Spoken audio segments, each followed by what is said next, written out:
हरे कृष्णा बच्चों, आज हम आपके सामने फिर से केमिस्ट्री में अनसॉल्व्ड पेपर 2025 सेट पहला 347 JZ, जिसके पिछले वीडियो में पांचवें का खा लगा चुके थे, उसके आगे पांचवें के गा से कंटिन्यू करते हैं। तो आइए बिना समय गवाए समझते हैं। पांचवें का गा क्या कहता है? निम्नलिखित संकुलों के IUPAC नाम लिखिए। पहला क्वेश्चन ये है, दूसरा ये है। तो IUPAC कैसे लिखे जाते हैं? सबसे पहले इसको धनायन और ऋणायनों में तोड़ लेंगे। तो देखिए इधर 2 लिखा हुआ है, तो 2 को भेजिए इधर पर, और इधर कुछ नहीं लिखा तो 1 लिखा है। इधर क्या लिखा है? 1 को भेज दीजिए इधर पर, तो ये इधर जाएगा, तो ये धनायन होता और ये ऋणायन। तो हुआ CONH3 का whole 5 Cl plus 2 Cl minus.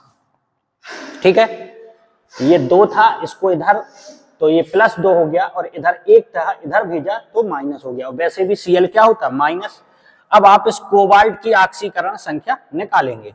तो कोबाल्ट माना कोबाल्ट की ऑक्सीकरण संख्या, ऑक्सीडेशन नंबर X, तो X प्लस NH3 पर कोई आवेश नहीं होता है, तो 5 गुणा 0, क्योंकि NH3 है कितने? 5, प्लस Cl क्या होता है? माइनस, इक्वल, ये बराबर में कितना है? ऊपर पूरे पर आवेश कितना है? प्लस 2, तो प्लस 2, तो X बराबर कितना आ गया?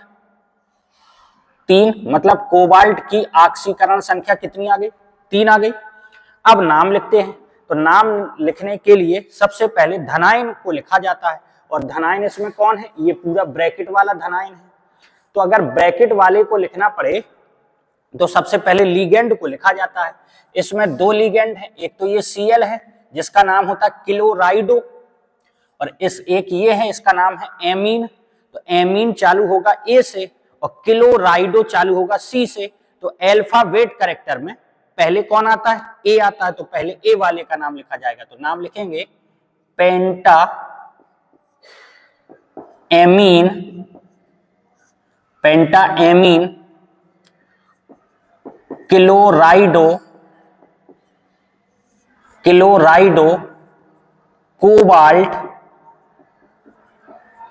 कोबाल्ट ऑक्सीकरण संख्या थर्ड। इसके बाद ये ऋणायन है Cl माइनस, इसको क्या बोलेंगे? क्लोराइड। एक बार फिर से आप देख सकते हैं, इसका नाम एमीन A से चालू हो रहा है, इसका नाम क्लोराइडो C से चालू हो रहा है। तो पहले इसको लिखेंगे, A से चालू हो रहा है, तो 5 को पेंटा एमीन क्लोराइडो कोबाल्ट थर्ड क्लोराइड लिख गया। चलिए इस पे आते हैं।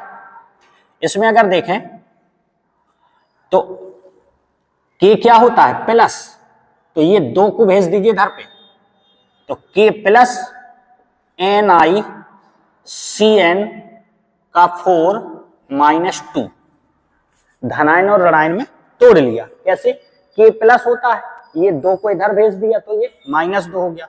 अब आपको इसकी ऑक्सीकरण संख्या निकालना है, तो माना निकेल की ऑक्सीडेशन नंबर X, इससे तो अब कोई मतलब है नहीं, X प्लस 4 गुणा, ये 4 है, 4 गुणा Cn की ऑक्सीकरण संख्या माइनस 1, क्योंकि Cn क्या होता है? माइनस। आपने जब भी देखा होगा Cn क्या होता है? माइनस। तो इसकी ऑक्सीकरण संख्या कितनी हो गई? -1, बराबर में -2।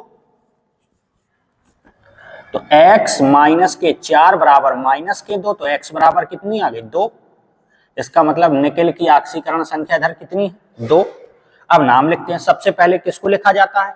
सबसे पहले लिखा जाता है धनायन को। धनायन कौन है इधर? K, potassium. तो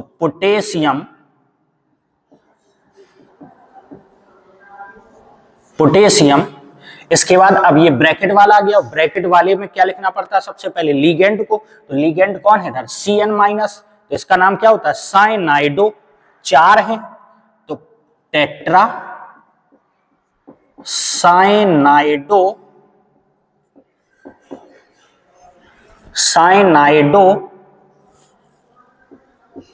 निकिल, ठीक है, निकिल।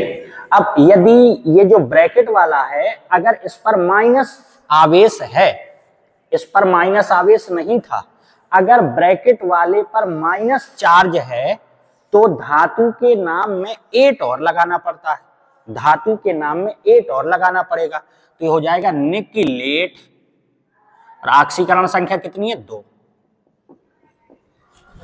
क्लियर, ये हो गया।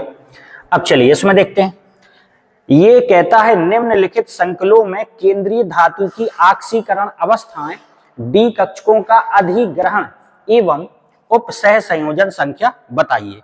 चलिए देखते हैं। सबसे पहले ऑक्सीकरण अवस्था, यहां पे के क्या होता है प्लस, 3 को आप इधर भेज दीजिए तो हो जाएगा CO C2O4 का होल थ्राइज -3, 3 को इधर भेज दिया तो माइनस का 3। अब आपको ऑक्सीकरण संख्या निकालना है, तो माना कोबाल्ट की ऑक्सीकरण संख्या, ऑक्सीडेशन नंबर X, तो इससे तो अब कोई मतलब है नहीं क्योंकि धनायन और ऋणायन में तोड़ लिया। अगर आप ना तोड़ें तो सीधे भी निकाल सकते हैं। के की कितनी होती है 1 + 1, तो 3 × 1 + X + 3 × C2O4 क्या होता है -2, तो इसकी -2 रखेंगे। बराबर में पूरे को लेके चले तो पूरे में कोई आवेश नहीं है, तो बराबर में 0, आप उससे भी निकाल सकते हैं। और नहीं निकालना है तो हमने आपको बताया धनायन और ऋणायन में अलग कर लिया। के प्लस होता है, 3 को आपने इस तरफ भेजा तो 3 को इस तरफ भेजा तो ये माइनस का 3 हो गया। अब इससे अपन को कोई मतलब नहीं है।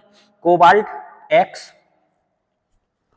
प्लस हमने अभी बताया आपको C2O4 ऑक्सलेट क्या होता है -2 होता है, इसका मतलब 3 × -2 बराबर पूरे पर कितना आवेश है -3, तो X -6 बराबर -3, तो X बराबर 3।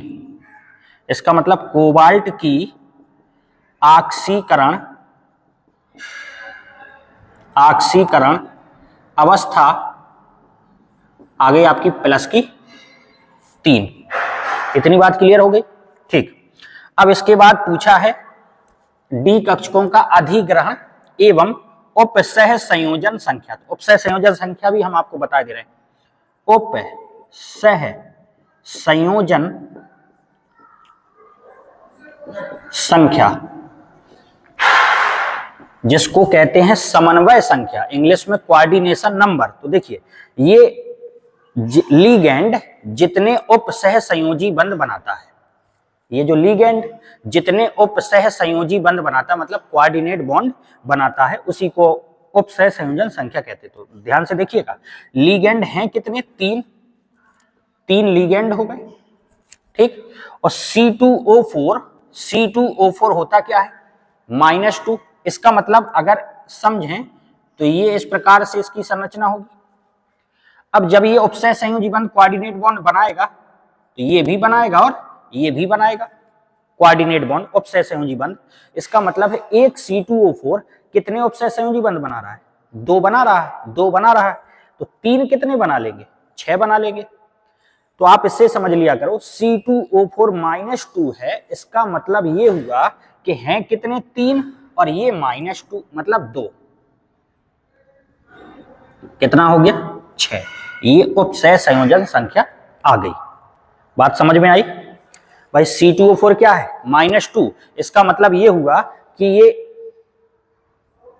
उपसह संयोजी बंध ये भी बनाएगा और ये भी बनाएगा। इसका मतलब एक C2O4 -2 कितने उपसह संयोजी बंध बना रहा है 2 बना रहा है, तो 3 कितने बनाएंगे 6, तो ये आ गई उपसह संयोजन संख्या या समन्वय संख्या।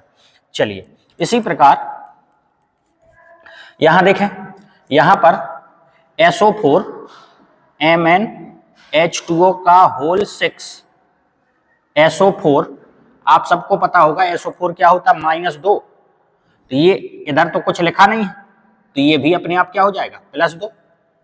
SO4 क्या होता है -2, तो ये अपने आप क्या हो जाएगा +2। और आप देख सकते हैं +2 -2 कैंसिल हो जाएगा, तो ये अपने आप सूत्र अपने आप बन जाएगा ये, ठीक है। इसके बाद Mn की निकालना है, तो माना Mn की ऑक्सीकरण संख्या x प्लस 6 गुणा H2O, H2O पर कोई आवेश होता ही नहीं है, इसका मतलब 0, तो 0 बराबर में कितना है 2, तो x बराबर 2, इसका मतलब Mn की ऑक्सीकरण अवस्था कितनी आ गई, ऑक्सीकरण अवस्था आ गई प्लस की 2, ठीक है।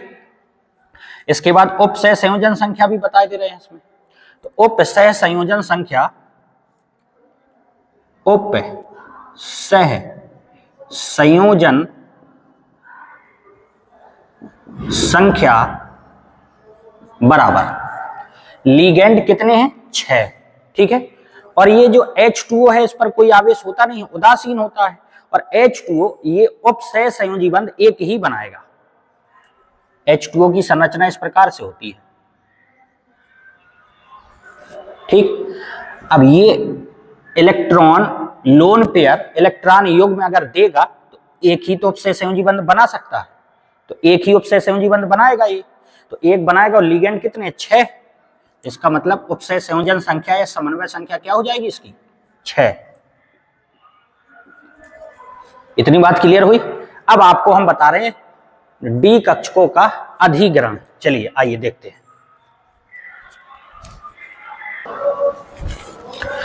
देखिए बच्चों, इसमें कोबाल्ट की ऑक्सीकरण संख्या कितनी निकाली थी 3, इस वाले में Mn की ऑक्सीकरण संख्या कितनी आई थी 2, तो आपने कोबाल्ट का 27 परमाणु क्रमांक होता है, sp-DF बनाया तो ये बना 4s2 3d7, इसमें ऑक्सीकरण संख्या 3 आई थी, इसका मतलब आपने 3 इलेक्ट्रॉन निकाल दिए। जब 3 इलेक्ट्रॉन निकाल दिए तो 2 तो इससे निकलेंगे और 1 इससे निकलेगा, तो ये स्थिति रही।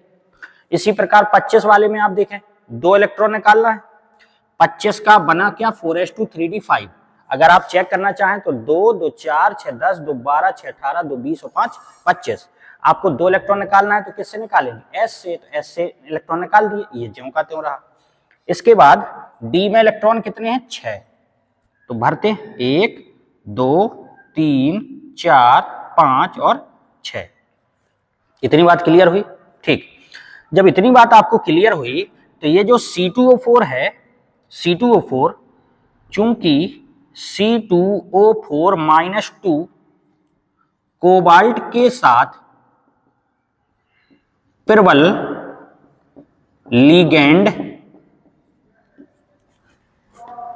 होता है,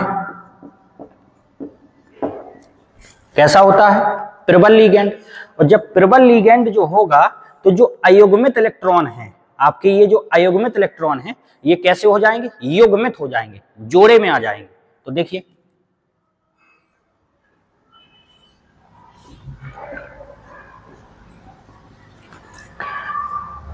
ये तो पहले से जोड़े में थे, 4 इलेक्ट्रॉन हैं, आ जाएंगे जोड़े में, ठीक है, ठीक जोड़े में आ गए। अब देखिए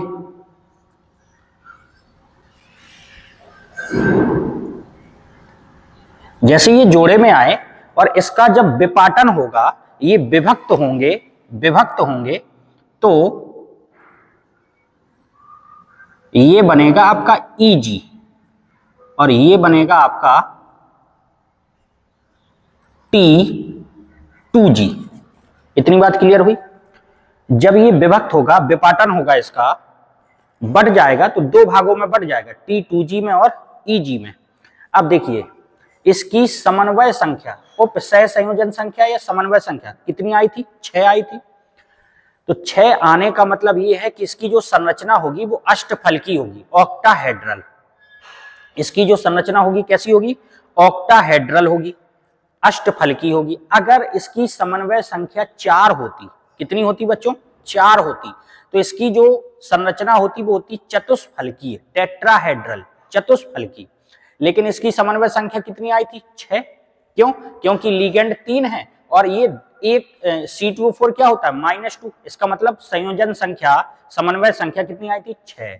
तो संरचना कैसी हुई, अष्टफलकी। अब बात गौर से देखिएगा, अगर चतुष्फलकी होता, अगर चतुष्फलकी होता तो समन्वय संख्या कितनी रहती, 4 रहती। तो 4 रहती तो उसमें T2G की ऊर्जा ज्यादा होती है और EG की ऊर्जा कम होती है। तो जिसकी ऊर्जा ज्यादा होगी वो ऊपर रहेगा और जिसकी ऊर्जा कम होगी वो नीचे रहेगा। किसमें, चतुष्फलकी में। लेकिन यहां 6 है समन्वय संख्या, तो संरचना कैसी आई, अष्टफलकी आई। तो अष्टफलकी में EG की ऊर्जा ज्यादा होती है और T2G की कम होती है। T2G की ऊर्जा कम होती है और EG की ज्यादा होती है। तो जिसकी ज्यादा होगी वही तो ऊपर होगा ना, जिसकी ऊर्जा ज्यादा होगी वो ऊपर होगा और जिसकी ऊर्जा कम होगी वो नीचे होगा। इतनी बात क्लियर हुई। ओवरऑल समन्वय संख्या 6, तो संरचना कैसी हुई, अष्टफलकी। और अष्टफलकी में EG की ऊर्जा अधिक होगी, T2G की ऊर्जा कम होगी। तो जो कम होगी वो नीचे है, जो ज्यादा है वो ऊपर है। अगर आपको कंफ्यूजन हो, अगर आप भूल जाते हैं, तो 4 हो तो आकृति संरचना जो बनेगी, ज्योमेट्री जो बनेगी वो होगी चतुष्फलकी, टेट्राहेड्रल।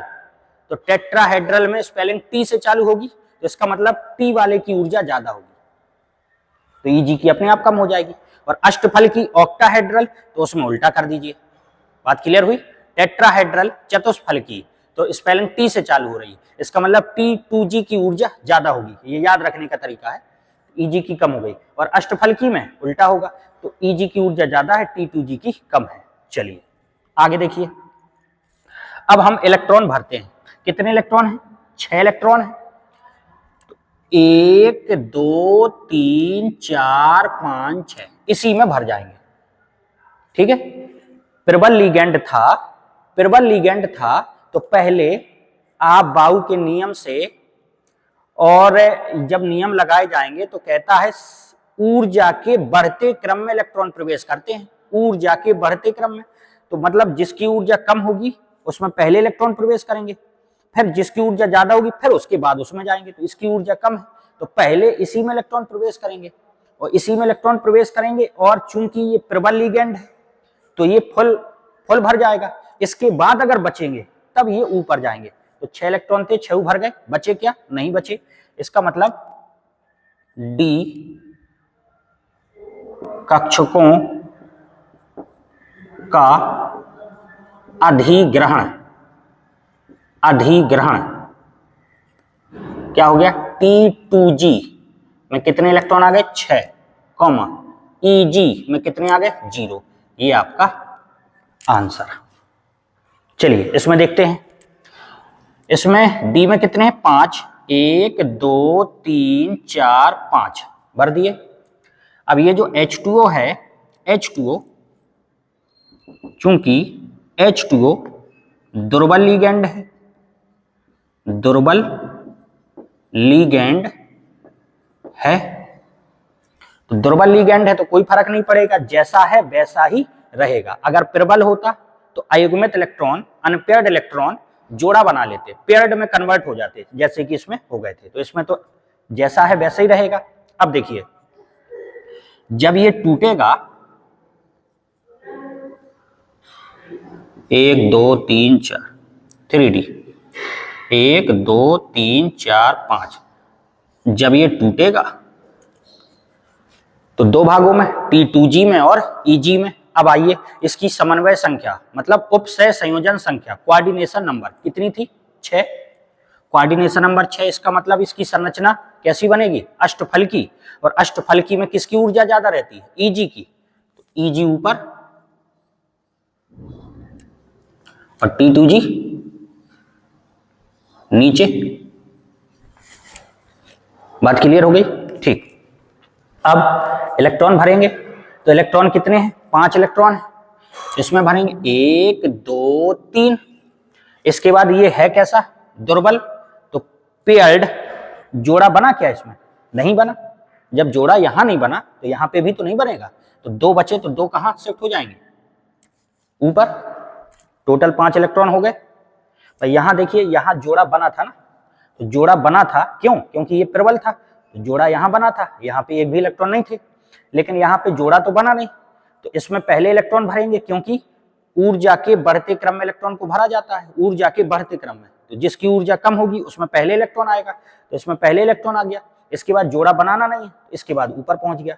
अब डी कक्षकों का अधिग्रहण, अधिग्रहण क्या हो गया, T2G में कितने हो गए, तीन इलेक्ट्रॉन, कॉमा EG में कितने हो गए, 2। ये हमारा आंसर आ गया। ये आपने किसको बनाया था, T2G को। उम्मीद करते हैं बच्चों ये क्वेश्चन आपको अच्छे से समझ में आ गया होगा। चलिए अगला क्वेश्चन लगाते हैं।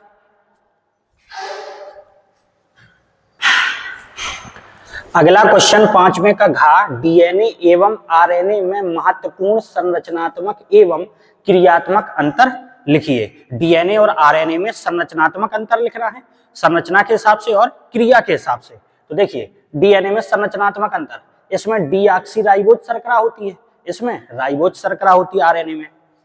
इसमें एडेनिन, ग्वानिन, साइटोसिन, थाइमिन, नाइट्रोजनी क्षारक होते हैं। इसमें एडेनिन, ग्वानिन, साइटोसिन, यूरेसिल, नाइट्रोजनी क्षारक होते हैं। मतलब इसमें यूरेसिल होता है और इसमें थाइमिन होता है, बाकी के एक जैसे होते हैं। डीएनए की संरचना द्विरज्जु एल्फा हेलिक्स संरचना होती है।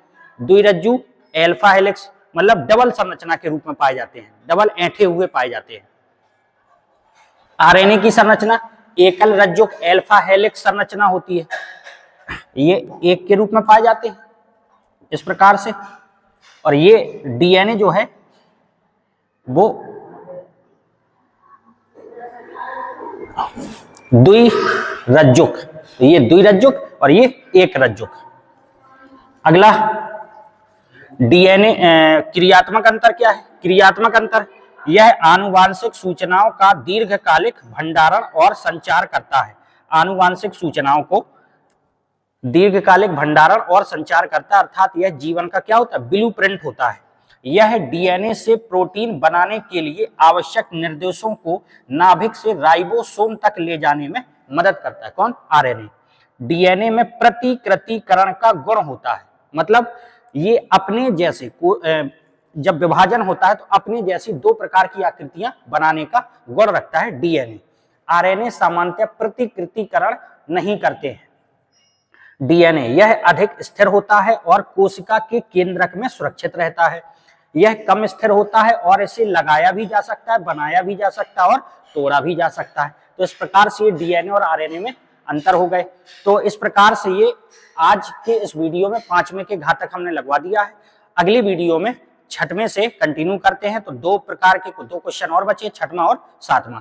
तो उम्मीद करते हैं आपको ये वीडियो से काफी मदद मिलेगी और इसको अच्छे से पढ़ें और इसको याद करते चलें, जिससे कि आपके इससे काफी क्वेश्चन कंप्लीट होते रहे। धन्यवाद।